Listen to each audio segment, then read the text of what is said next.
Comment connecter les employeurs et les demandeurs d'emploi? J'ai le plaisir d'accueillir aujourd'hui Jean-Baptiste Vigneault. Bonjour Jean-Baptiste. Bonjour Thierry. Et Guillaume Barthou. Bonjour Guillaume. Bonjour Thierry.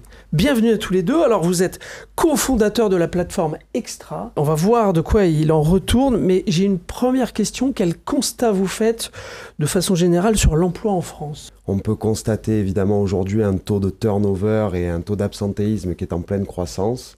C'est-à-dire qu'aujourd'hui il y a une certaine déconnexion entre l'offre et la demande, qui induit aussi un manque de formation et de spécialisation de métier, puisqu'on demande aujourd'hui beaucoup de slashing et d'alterner les missions à l'employé. Oui, c'est plus le même emploi ouais, toute c'est la plus vie. la même pérennité de l'emploi.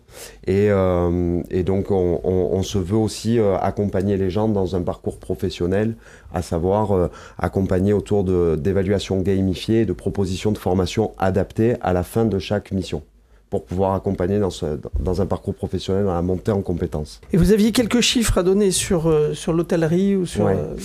Effectivement, sur l'hôtellerie-restauration, par exemple, qui est un secteur qui a été très touché à la suite du corona, on a une perte de sourcing, où aujourd'hui ça représente un petit peu plus d'1 200 000 emplois en France, dont 450 000 emplois vacants.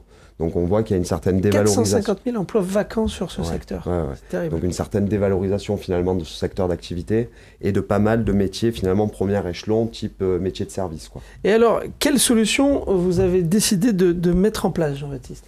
On a décidé de créer en fait finalement un site de rencontre employeur-employé, donc pour accélérer justement cette mise en relation. Aujourd'hui, c'est important de se digitaliser puisqu'on voit que 94% de l'employabilité se fait par Internet. Donc la digitalisation est naissante. Et donc nous, notre but, ça va être de réunir les deux mondes, employeurs et employés, autour de cette valeur travail et de la visibilité sur les savoir-être mutuels. C'est-à-dire qualité de vie au travail et valeur d'entreprise pour l'employeur, et savoir-être, savoir-faire et fiabilité, en fait, certains indicateurs côté employé. Donc notre but, il est là plutôt, et c'est évidemment de recréer du lien et de dire, on n'est pas adversaires, on travaille ensemble, et justement, rencontrons-nous sur cette plateforme, au travers d'une visibilité sur des valeurs. Guillaume, OK pour une plateforme, OK pour mettre en lien. Par contre, il faut vérifier le sérieux d'un candidat. C'est toujours nous ce qu'on a comme retour des employeurs. Et comment on peut faire? Bien sûr, l'application nous permet d'automatiser via l'onboarding et la création de profils un maximum en fait, de compétences et de savoir-faire au départ. L'employé va s'auto-évaluer sur ses savoir-faire et ses savoir-être. Et ces badges qu'on a créés vont être validés suite aux missions par les employeurs. Et de la même façon, c'est aussi important de qualifier les employeurs, parce que comme disait Jean-Baptiste, pour que le matching se fasse sur le long terme, il faut que l'employé se retrouve dans les valeurs de l'employeur. Et du coup, l'employeur va mettre dans l'application en avant la qualité de vie au travail qu'il propose et les valeurs qu'il souhaite pérenniser dans son entreprise. Donc c'est un système d'auto-évaluation de la part de l'entreprise? Au départ. Puis après, on va nous aussi qualifier les employés par des entretiens téléphoniques. Et après, l'évaluation va permettre en fait de lutter un peu contre des croyances limitantes que peuvent avoir certaines personnes en leur attribuant de nouveaux badges et du coup augmenter la confiance en soi qui permet après d'être plus confiant dans la recherche d'emploi. Très bien. Mais alors comment est-ce qu'on finance? Moi, c'est toujours la question que j'ai en tête. Comment on finance un type de plateforme comme celui-là? Alors, côté employé, on va être 100% gratuit.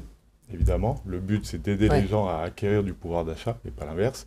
Et côté employeur, on va avoir en fait 3 types d'accompagnement en fonction de la taille de l'entreprise, de ses besoins et de son autonomie dans la capacité à recruter.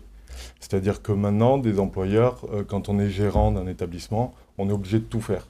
Mais on ne sait pas forcément tout faire, on peut être chef de cuisine, avoir son établissement. Le recrutement, c'est pas notre métier.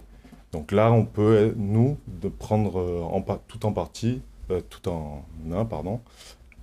entièrement, voilà, c'est le mot que je cherchais, entièrement la partie recrutement, ou alors on va délivrer l'application et l'employeur va être en autonomie. Va le faire lui-même.